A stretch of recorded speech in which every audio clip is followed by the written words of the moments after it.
RRR എന്ന mega hit ചിത്രത്തിന് ശേഷം മഹേഷ് ബാബുവിനെ നായകനാക്കി സിനിമ ഒരുക്കുകയാണ് എസ് രാജമൗലി. SSMB 29 എന്നാണ് സിനിമയ്ക്ക് താൽക്കാലമായി പേരിട്ടിരിക്കുന്നത്.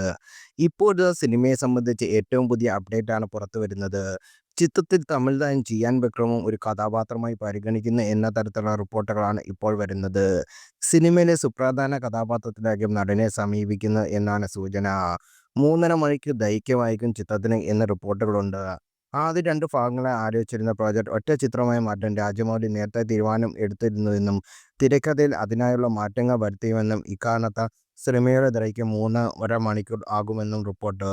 ഉടൻ തന്നെ സിനിമയുടെ ഔദ്യോഗിക പ്രഖ്യാപനം ഉണ്ടാകുമെന്നാണ് സൂചന. 2028-ലാകും ചിത്രം റിലീസിനെത്തുക. രാജമൗലിയുടെ അച്ഛനും തിരക്കഥാകൃത്തുമായ വിജേന്ദ്ര പ്രസാദാണ് SSMB 29ന്റെ തിരക്കഥ ഒരുക്കിയിരിക്കുന്നത്.